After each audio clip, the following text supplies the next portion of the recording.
Okay guys, so we've got all of her nails prepped. We've got the cuticles pushed back, and we are literally starting with like perfectly clean nails, okay? So we've got all of our nails sorted out by size. I've got my brush on, nail glue, ready to apply. You're gonna apply this with a light hand, just like you would a first coat of polish, okay? You don't wanna go over the top. You don't want it to just be dripping off the finger. You wanna go straight back to the cuticle and slide it forward. Cover the entire nail with a light coat, and then we're gonna apply the nail. Now, when you apply the nail, the most important thing to do is to really push down, because you want to get all the air out. So push down all the way across the nail and hold it for just a few seconds while that glue adheres. That's going to make sure that you don't have any air pockets, and also that you get a nice firm attachment. So that's the next step. Now, in between pushing the cuticles back and applying the acetone, if you want to, and this is honestly just an optional step, you could put on the antifungal and then let that dry. Get a blow dryer, blow it, air dry it, whatever you want. I'm gonna start with the pinky. I've got my brush on glue.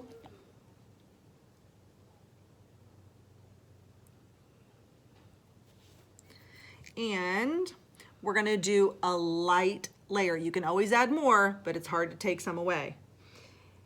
And you want to push it all the way back to the cuticle and bring it forward.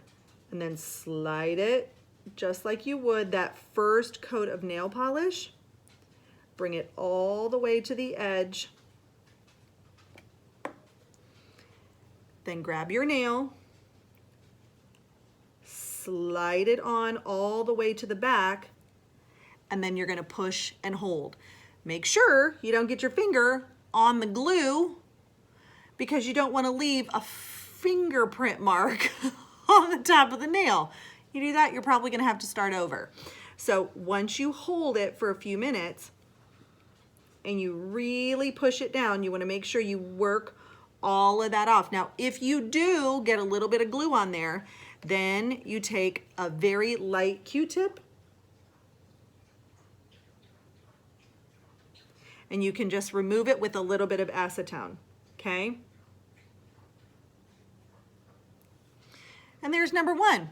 Now, the good thing about these nails is these have a peach nail bed base, so anything that any natural characteristics that your nail bed would have are actually gonna show through, and I like that because it actually looks a little bit more realistic, because it's really showing your natural nail bed characteristics as opposed to something artificial. Now, of course, if you're doing a color, that's not gonna matter.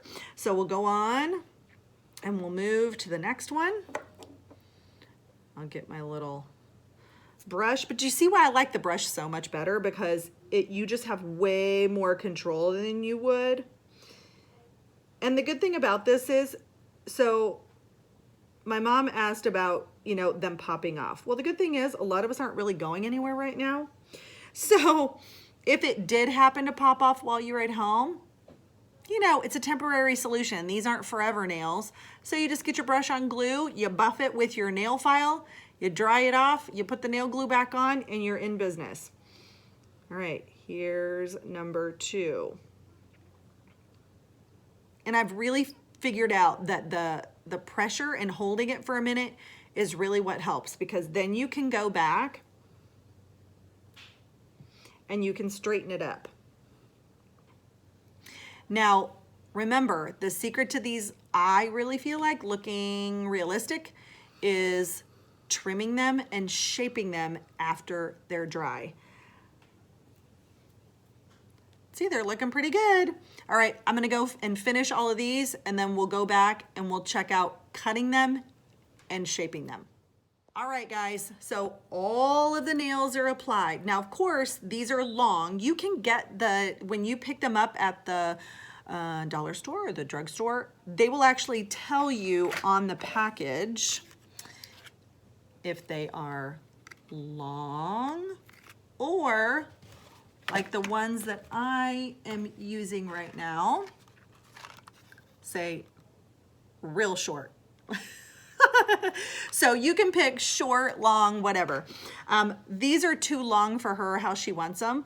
So we're gonna start cutting them down. Now, you're gonna do this very much like they would do it at the salon, where you're gonna get a good pair of sharp clippers. I mean, you don't want dull clippers. That's why I think a good nail kit set that you use, you know, that you save just for that. Don't let your husband clip his toenails with it, you know, whatever. Keep them just for you. That way they're nice and sharp. And you just have to decide, you know, how long you want them. And then you're gonna make that first cut, maintaining the shape. You'll shape them with your file after that's done. But then you're gonna do just like they do at the nail salon, right? And you're gonna match them up and cut pinky, pinky, ring finger, middle finger, index finger, thumb, so that they're all as consistent and matching as possible. So I'm gonna go through and we'll get all the nails cut, and then I'll check back with you when we go to shape them. Okay guys, shaping is done. So, or the trimming is done. Here's all the trimmed off pieces. The good thing is if you trim them down, you're gonna trim off the little numbers on the other side, and then you don't have to worry about using your Dremel necessarily to remove the numbers. Mine were short to begin with, so I actually had to go in and Dremel off the numbers on the underside. So now we're just gonna shape them. Now I've already done her pinky, but you're literally just gonna go in and shape them like you normally would, your normal fingernails. So, and I think this is probably the most important. Now, when you're cutting them down, I would always just say, you know, be conservative. You can always trim more, but obviously it's like cutting your hair. Once it's gone, it's gone. So we're gonna go through and just with light strokes, shape these babies up.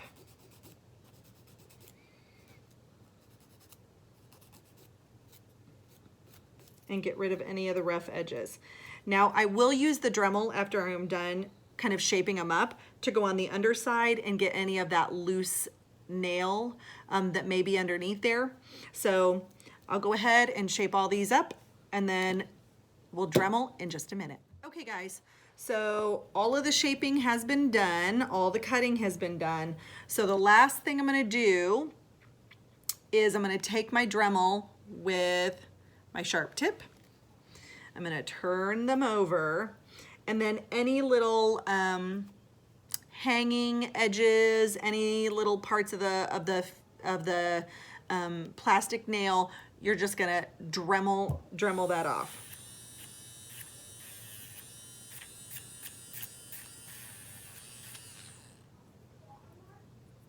You just want it nice and smooth.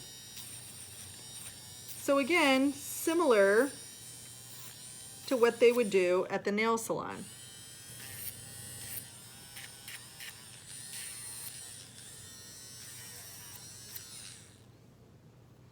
And you just want to check them, make sure you don't have anything underneath there. Now, if you were doing the super short, the way that they come out of the package, then what you would do is you would take it and you'd go underneath there like this, and you would get rid of that number that's on the underside. So we're gonna go through and do all of those. And then I'll show you the finished product when we're all done. Okay, everybody, so we've gone through all of the steps. We've shaped them, we've Dremeled them.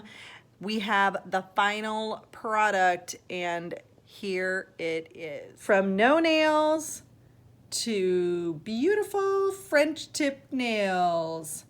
Yay! And it literally probably cost us $3 for the nails, $3 for the glue, $2 for the acetone, and the nail file and the nail tool. So for probably less than $15, I would guess, you can get your own quarantine nails and be a drugstore diva.